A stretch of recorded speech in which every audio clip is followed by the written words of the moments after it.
From the mysteries of fallen civilizations to the vagaries of soulcraft, Eora is a spawning pool of questions.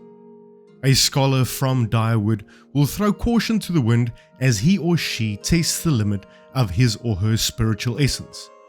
With the same pull of ambition, a Valian will explore plundered, haunted ruins for gold. Across the world, a practical Adarian activist may hide or destroy some nuggets of a cult. Only their motivation separates them from a shared objective, the inexhaustible search for truth and meaning, which represents Eora in ways that no map ever could. Time and culture may have shaped Eora's borders, piety may have strengthened them, and conflict might have shattered them, but all things sprout from a shared root in the vast unknown. Overwhelming evidence suggests that Eora's physical realm is counterbalanced by a spiritual one. Some have awakened to the wisdom of past lives, reclaiming a place both parallel and intersecting with the known world. Others even claim to see its wayward spirit denizens, and attract lost souls like iron filings to a magnet. Although Eora's relationship to that place is debated, this much is known: all things will die and visit the beyond. How they fare on the other side is another matter entirely. It is this unmapped nether realm that inspires the question and ensuing conflicts that color the history of Eora. A pantheon of gods oversees all matters earthly and spiritual. Though they seem to bicker for the admiration of mortals, their worshippers believe they warrant praise for keeping the cogs of existence in motion. Inasmuch as anyone can comprehend the divine, it is recognized that they keep a comfortable distance from Eora for as long as it suits them. Manifestation in the form of earthly avatars is a rare occurrence, but it has been known to accelerate or punctuate times of great struggle. Any member of the dozens could speak at length about the terror of holy intervention, but even though they would be hard-pressed to deny the critical nature of the gods. Eora's diverse races and cultures are ultimately the ones with the final say on its trajectory, whether a forest-skulking Orlan or an ocean-faring Mole. All living people share an origin and destination. A growing school of animancers devotes its members' lives to unlocking godlike potential only dimly understood. Others would limit such activity under harsh restrictions, relying on piety and diplomacy to keep order in check. Both sides are equally invested in enduring the beautiful, hostile environment they've crafted for themselves.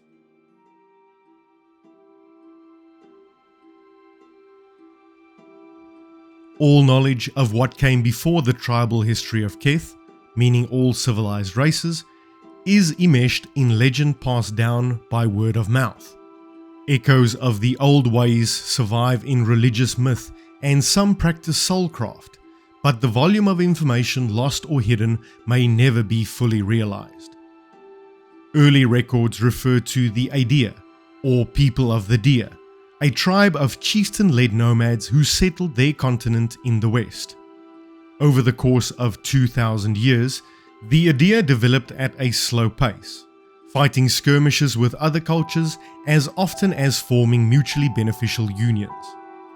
Progress moved at such a pace that the Aedea might have continued on that path for another 1,000 years, but a chance encounter with the elves of Kulklin changed everything for this modest tribe. Inclined towards maintaining a stable settlement, the kingdom of the elves imparted their teachings of agriculture, architecture, and domestication to the folk in exchange for military protection. In time, the tribe recognized the benefits of a permanent union and merged with the elves into the kingdom of Aedea. Most verifiable history begins during the early years of this union. Old legends and family tales made way for a new shared history, as if both cultures were invested in putting their past behind them and initiating a prosperous new future together.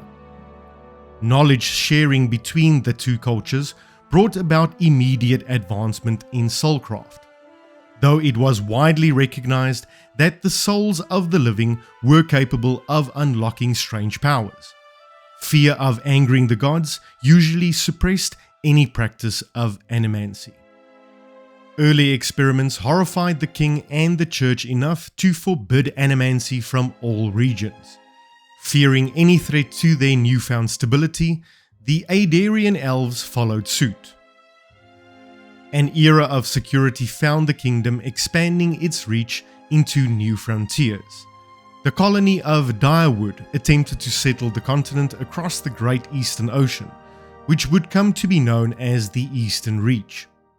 This sparked the ire of Glenfather natives, who held the territory with spiritual reverence. The new empire's efforts were met with resistance, and reciprocated with intolerance that damaged any hope of kingship between developing nations. Cultural relations between the Adarians and the Glenfather elves and Orlans further disintegrated with the start of the Broken Stone War. The conflict was spurred by religious misunderstandings and the perceived desecration of sacred ruins. Broken Stone set the pattern for Adarian diplomacy for subsequent generations. The conflict came to a standstill when Adir grudgingly seized their plunder of ancient ruins in Aya Glanfith. In exchange, they retained Glenfathan prisoners of war in a growing culture of slavery. As tensions mounted between these two nations, conflict became inevitable, peace an unlikely dream, and the once hopeful imperial colony a power keg waiting to explode. While the Adarians and Glenfathans fought amongst themselves, the Grand Empire of Avalia, older and grander than Adir, crumbled inward and lost control of its colonies across the sea. The local government re-emerged from this internal struggle as the Valian Republics, a loosely connected confederacy of city-states. The collapse of Valia's economy left a gap for Adarian interests to invest their resources in the colony of Raid Ceres, a pious community in the remote Ixamital plains.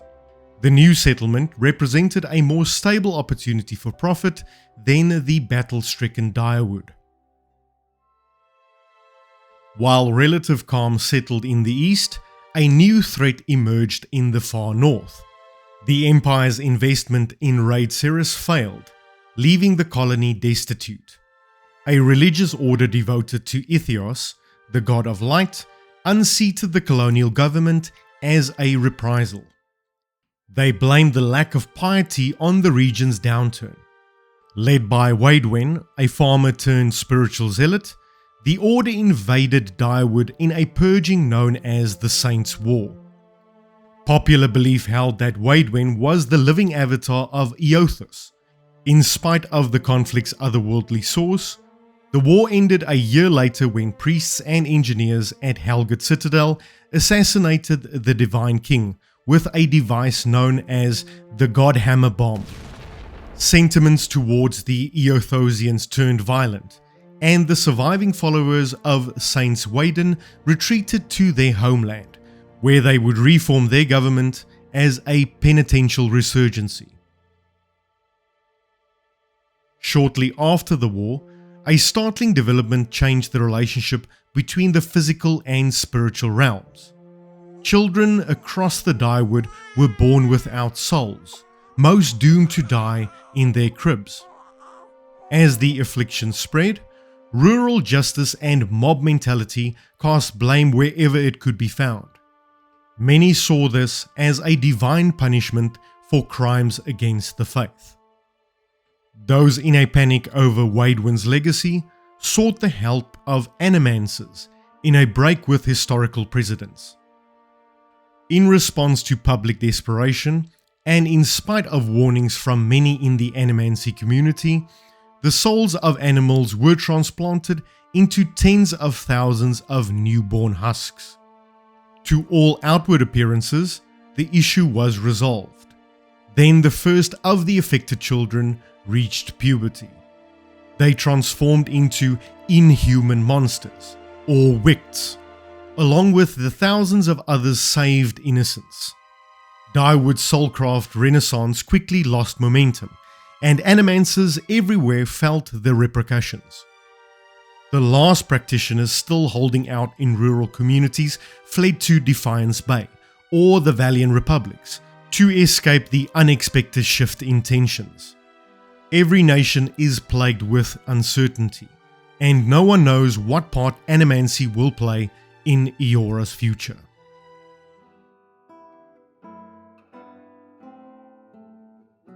Legend tells of Ondra, the goddess of the sea, who looked into the sky after the forging of the world. She fell in love with the pale orb hanging in the heavens, and struggles constantly to reach her distant beloved. The waves that crest off Ondora's back are her frustration, the storms her anger. Prior to a seafaring voyage, superstitious sailors have been known to kiss their wives with extra passion. The practice of paying respect to Ondra has neither been proven nor disproven as a viable source of good luck. Eora's primary satellite is not of sufficient size to block the sun. Glenfathan tribes engage in a celebratory ritual whenever their region falls under the shadow of a partial eclipse. 315 years ago, Glenfathan astronomers spotted a small satellite racing near the edge of Belafa during an annular eclipse. This was also a time when the Grand Empire of Valia and the Aderian Empire recorded suffering from terrible storms and terrifying high and low tides. The Glenfathans and later Villians came to believe that it was caused by a small satellite with an extremely irregular orbit which they called Kaldar Dev, or the Black Runner. While the Kaldar Dev does not seem to have a noticeable effect on the world normally, astronomers did believe that it can align with Belefa's orbit and wreak havoc on tides and weather everywhere. These terrible events occur with erratic frequency and severity and are called lovers' tides, again playing to the legend of Ondra.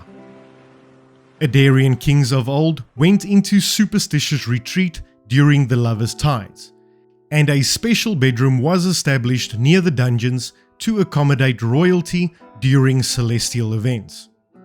The practice eventually fell out of style, but maintaining the moonbed still falls under the duties of some stewards in traditional parts of Idea and Dyewood.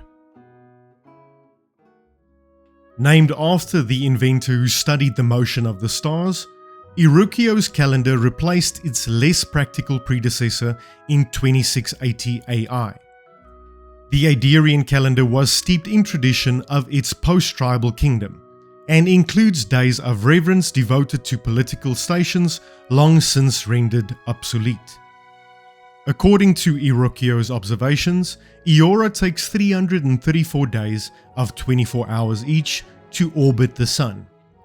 He divided the 16 months of 20 days each equally by their seasons. Whether or not it coincides with the Aderian calendar, farms and smaller communities traditionally reserve 3 days of prayer and preparation between each season.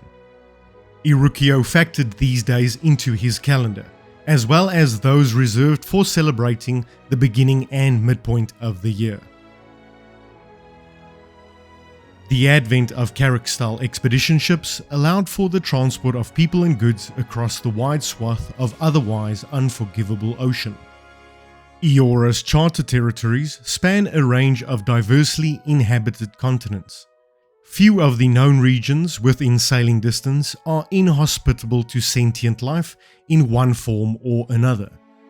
Adea's equatorial territory in the far west vacillates between seasons of aridity and humidity. Major harbors are interrupted during seasons of coastal storms, but they never shut down entirely.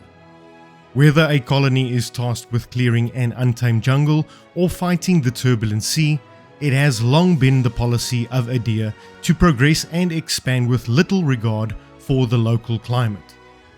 With exception of the rare lovers' tides, most environmental hazards were avoidable during the occupation. Seafaring expeditions heading south and east go no farther than the Deadfire Archipelago. The chain of active volcanoes poses less threat than the shifting land masses and warm water that it fosters.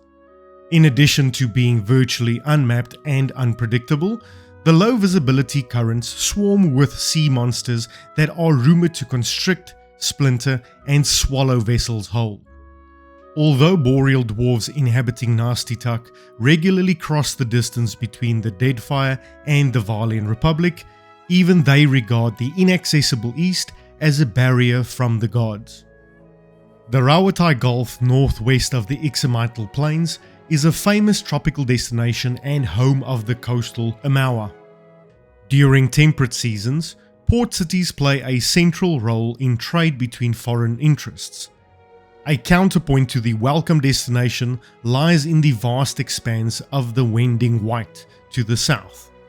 Though not cold beyond habitation, the Eastern Wend is primarily a destination for whalers seeking a challenge among the ice-littered waterways.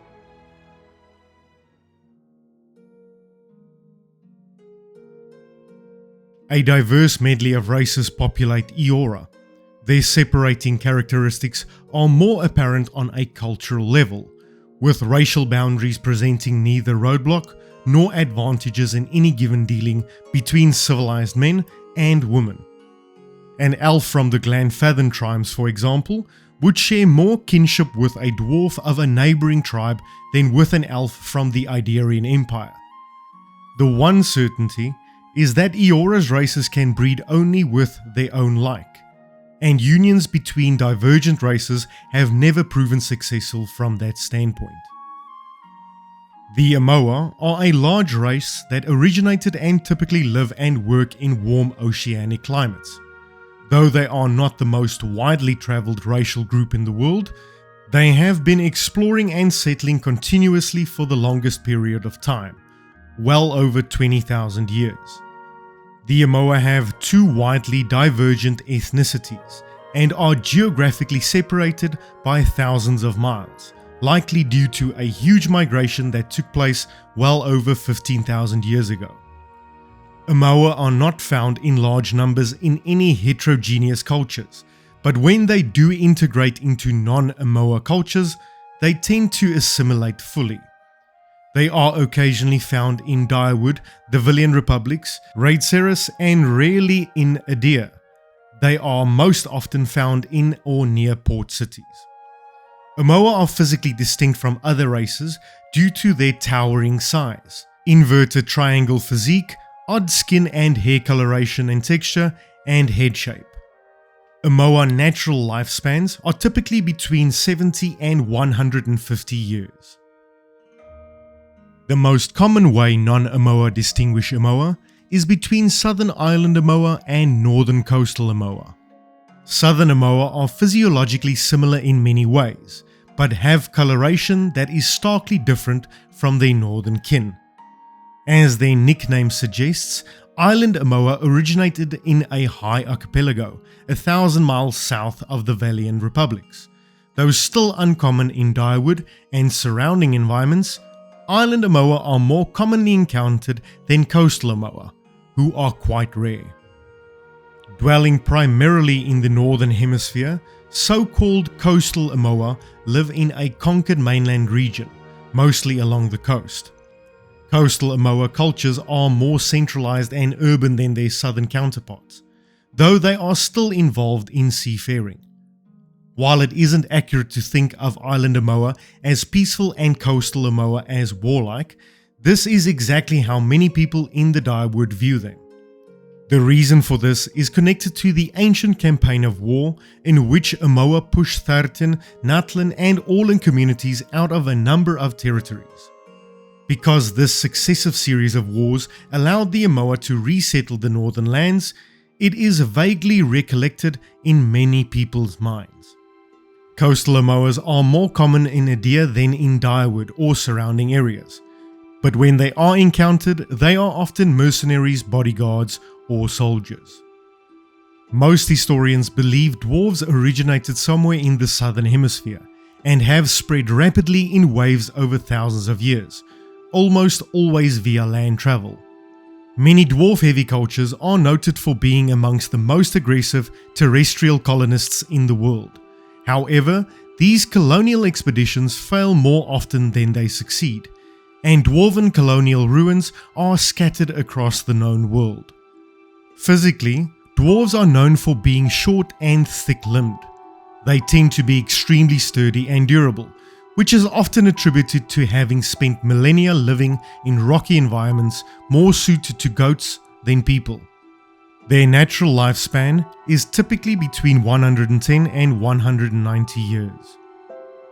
Mountain dwarves originated in the continent to the east of the Direwood, but have spread through the area several times before, with most of the evidence being found in remote mountain ranges. Like all dwarves, Uptapo have always been smaller than humans. Unlike Orlans, who are frequently subjugated, the Uptapo have always directly fought back and fortified their residence rather than move on. Also, unlike Orlans, mountain dwarves are strong and tough for their size. Mountain dwarves are common in the Valian republics and uncommon in the Direwoods and Regceris. They are rarely encountered in Edea, most often choosing to travel with Valian trading ships. Most boreal dwarves live in the remote southern island of Nasitak, where they share the rocky tundra and snow-covered forest with migratory pale elves and the coast-hugging ships of the Amoa. Some also live in the cramped, humid, towering cities of Edea, amongst the aggressive explorers who crossed an ocean to colonize the Direwood. Like their northern cousins, Enutanik share an instinctive drive to explore and cover long distances in spite of their small stature. Boreal dwarves are extremely rare in Edea, more common in the Valian republics, and seldom encountered in the Direwood or Regceris. Elves are the second most common race in the Direwood, and heavily populate both the Edea-founded colonies and the deep reaches of Eir Glanfath. Elf-dominated cultures are amongst the least expansive and colonial, the Ederians being a notable exception, though only after a human kingdom merged with an elven kingdom. Physically, elves are known for their speed. They tend to be about 10% shorter than humans and slighter of build. Wood elves originated approximately 3,500 miles north of present-day Edea, south of where the Thurton are believed to have lived long ago. They have progressively migrated south through the forests at a similar pace to the Thurton, and now cover most of the continent all the way south across the equator. Additionally, a large number of Skelter elves are believed to have migrated across the sea to Eir Glanfath in some prehistoric era. Glanfathan elves are physiologically identical to those from Edea, but share no culture in common. Their natural lifespan is typically 200 to 310 years. Their Hillspeak name for themselves, Skelfolk, contains the word folk with a C, which is a homophone for the traditional folk, a common name for humans. In many ways, Skelt folk from Edea share more in common with a nearby human ethnic group, for example the Thirtan, than any others. This is not true for Skelt folk from Eir Glanfath. It is unclear exactly how long ago the Glamfellan or Pale Elves came to the southern polar regions of the world, but they have lived there for at least 12,000 years, based on their continuous contact with the Amoa traders. They appear to be among the most stationary ethnic groups in the known world, migrating within the polar region but seldom venturing far north. They are rare in all northern lands, and most people consider them exotic, if they have seen one at all. Some linguistic similarities between the Glamfellan, Edea and Hellspeak languages suggest that the Glamfellan elves lived in the northern hemisphere once long ago, and probably broke off from the Skelterfolk tribes. Of all of the races in Eora, humans are the most abundant. They run the middle of the road when it comes to physical prowess, stronger than the Orlans and weaker than the Omoa, and as standard live 60 to 100 years. Humans trace their origins from the multiple regions of Eora, though most of them settle on or around the equator. Meadowfolk originated in the far north, but migrated south for some unknown reason, towards the equator starting almost 10,000 years ago. They have been near the equator for about 2,000 years. They have traditionally lived at the edge of the Skelterfolk lands, working the open plains. Meadowfolk are the most common humans in Edea, Direwood and Red Ceres. They can also be found in small numbers in the Valian republics. The Kalbundra, or ocean folk, originated near the equator on the other side of the world. It is believed that they migrated heavily due to rapid cultural expansion in the last 2,000 years. Most cultures recognize that Kalbundra are currently the most widespread human ethnicity in this part of the world. Ocean folk are the dominant culture of the Valian republics, though they are also common in the Direwood. They are rare in both Edea and Red Ceres. The Natlan, or Savannah folk, originated just south of the equator, north of Red Ceres. Though they have migrated north heavily, most of the ethnic group has remained in the same location for well over 10,000 years. There are some cultural and anthropological indications that Natlan were near the Engwitan culture at some time prior to its presumed downfall. However, Natlan dominated cultures seemingly have no record of their interaction. Savannah folk are uncommon in the Direwood and the Valian republics. They are more common in Red Ceres and very rare in Edea. Orlans are relatively short for humanoids and reach approximately 50 to 60% of human height.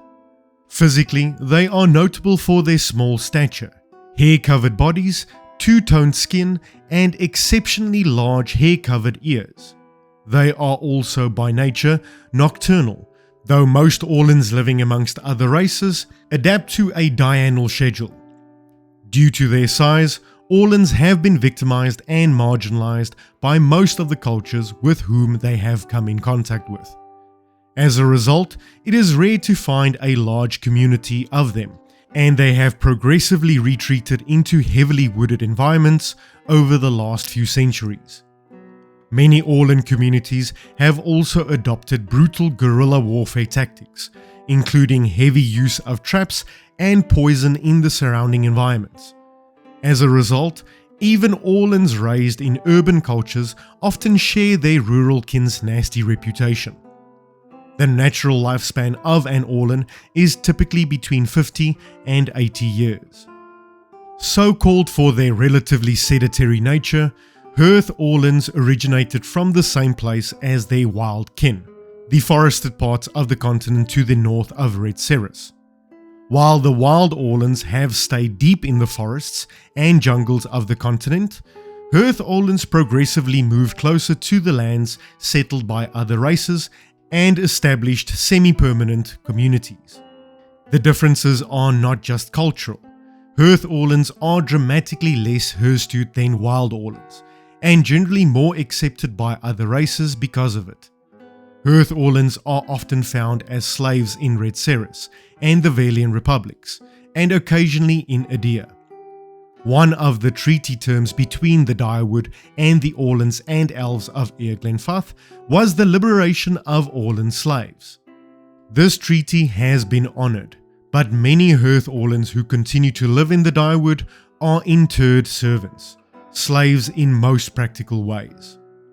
While wild Orlans are feared for their tenacity and explosive violence, Hearth Orlans are feared for their ability to conceal hostility.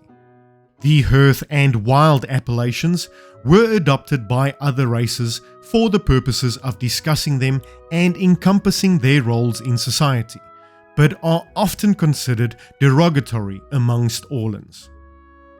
Wild Orlans are only rarely found in established communities. They are the original Orlans who continue to live in the deepest forests and jungles between the tropics.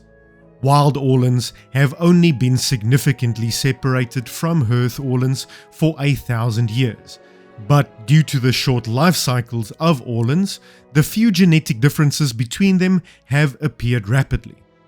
The most obvious difference between Hearth and Wild Orlans is that the latter are almost entirely covered with hair, or fur depending on how you look at it. The face and neck of Wild Orlans are covered with hair as thick as any other part of their body.